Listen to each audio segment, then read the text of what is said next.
আপনাদের সঙ্গে রয়েছে আমি সোনিয়া। শুরুতে নজর রাখতে হচ্ছে আরিয়া দহের ত্রাস। এই জয়ন্ত সিং তার আরো কুকীর্তি প্রকাশ্যে চলে এলো। 3 কাঠা জলা জমি, সেই জলা জমি একেবারে দখল করে অট্টালিকা জয়ন্ত সিং এর। আগে ছবিটা আপনাদের দেখাই, দেখুন এই প্রাসাদের মতো বাড়ি জয়ন্ত সিং এর। আর শুধু বাড়ি নয়, সঙ্গে রয়েছে ব্যবসা, দুধের ব্যবসার, সেখান থেকে দাদাগিরিও রয়েছে। 1 বছরেই প্রাসাদপম বাড়ি। কিভাবে জয়ন্তর এত বারবারন্ত, এত সম্পত্তি? এই প্রশ্নটাই কিন্তু স্বাভাবিকভাবেই উঠতে শুরু করেছে। দুধের ব্যবসা, বাড়িতেই রয়েছে গোশালা, এবং এর আগে গ্রেপ্তারও হন জয়ন্ত সিং। তারপর বেরিয়ে এসে জামিনে মুক্তি পেয়ে একের পর এক কুকীর্তি তার সামনে এসেছে। মারধরের ঘটনা, একের পর এক ভাইরাল ভিডিও যেখানে নৃশংস অত্যাচার বারবার সামনে এসেছে।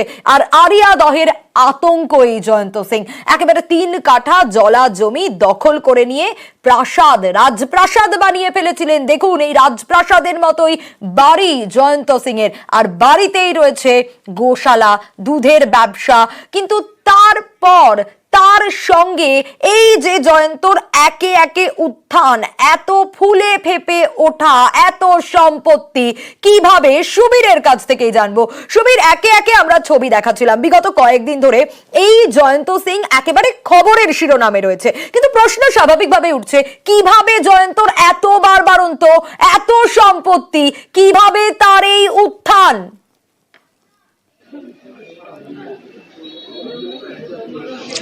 দেখো, জয়ন্ত সিং উত্তরপ্রদেশের বাসিন্দা এবং এখানে অর্থাৎ আরিয়াদহ মৌসুমী মোড় এলাকায় তার পরিবার নিয়ে কিন্তু সেখানে বসবাস করা শুরু করেন, এবং এই জায়গা থেকে নিজের বাড়িতে গোশালা রয়েছে এবং সেখান থেকে তার পারিবারিক দুধের ব্যবসা, এবং এই দুধের ব্যবসা থেকেই কিন্তু তার উত্থান শুরু হয়। তারপরে কিন্তু এলাকায় তার যে ঘনিষ্ঠ সাগরেদ অর্থাৎ রাহুল গুপ্তা, তার সাথে ক্যাটারিং ব্যবসার সঙ্গে পার্টনারশিপে ব্যবসা শুরু করেন, এবং তারপর গত 2023 সালে এলাকারই এক ব্যবসায়ী অরিত্র ঘোষকে মারধরের ঘটনায় গ্রেপ্তার হন, এবং তারপরে তার জেল হেফাজত হয়, এবং তারপরে জামিনে ছাড়া পেয়ে এলাকায় আসেন। তারপরেই বিভিন্ন রাজনৈতিক শাসক দলের রাজনৈতিক নেতাদের ছত্রছায়ায় এবং তাদেরই এই সাপোর্ট পেয়ে কিন্তু এলাকাতে তার আধিপত্য বিস্তার করে এই জয়ন্ত সিং, এবং তারপরে ধীরে ধীরে এলাকার প্রমোটিং থেকে শুরু করে প্রমোটারদের হুমকি থেকে শুরু করে বিভিন্ন অসামাজিক কাজকর্মের সাথে জড়িয়ে পড়েন, এবং তারপরে এলাকায় যে সমস্ত প্রমোটিং থেকে শুরু করে বিভিন্ন জমি জমা কেনা বেচা থেকে শুরু করে বিভিন্ন এই সমস্ত কাজের মধ্যে ঢুকে পড়েন জয়ন্ত সিং। ধন্যবাদ।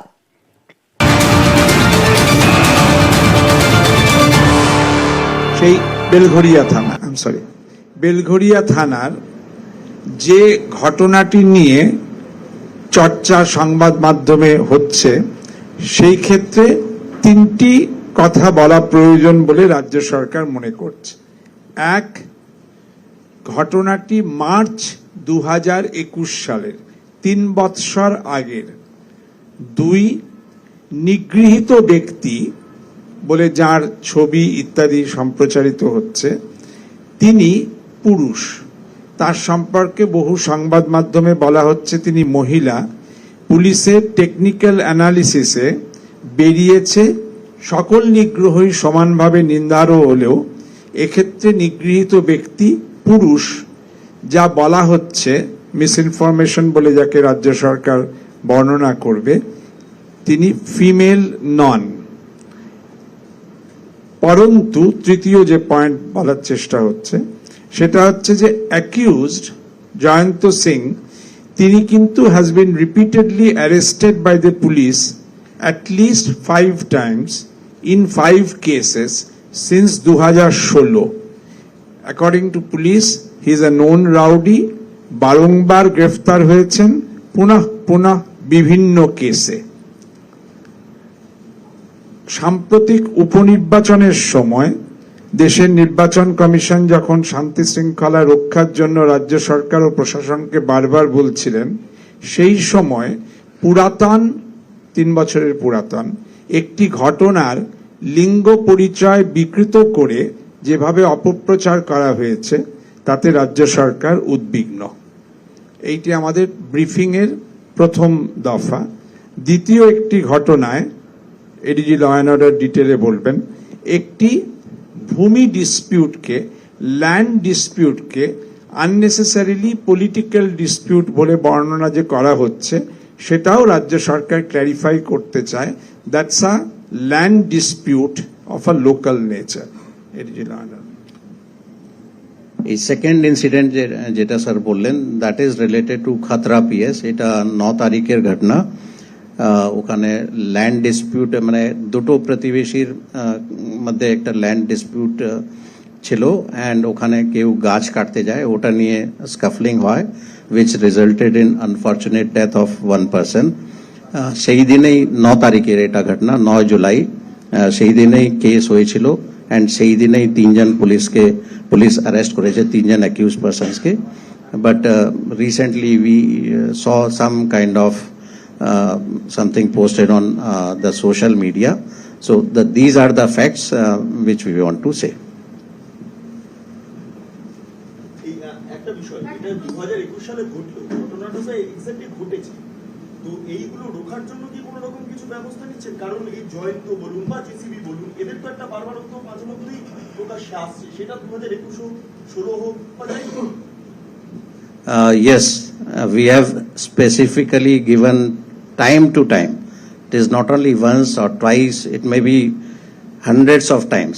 Every time when we review the crime situation or law and order situation, time and again instructions are given to the SPs, the CPs, and to all the field officers. It is not once or twice.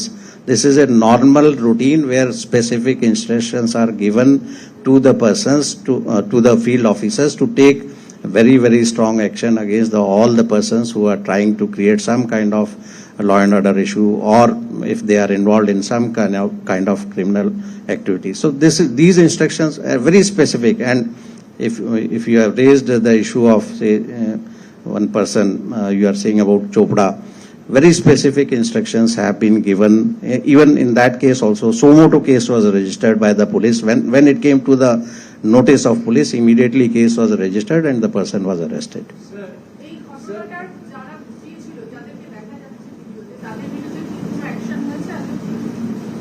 Yes, all in this incident, প্রথম যে video আছে যেখানে assault করা হচ্ছে, 6 persons have already been arrested. All the persons have been, who are seen in the video, have been identified, and remaining persons will also be arrested.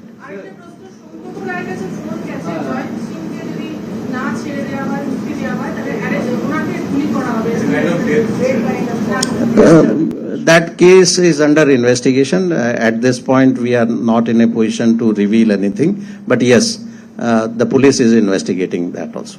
Sir, in many viral videos, it is seen that the people are taking law and order in their own hands. So is that the people are stopping to thinking on police work, or why is it so that people are taking law and order in their own hands? Because the viral video is coming on there. Yes, this is an issue which we have discussed with our field officers, and specific directions have been given in that regard also. Thank you.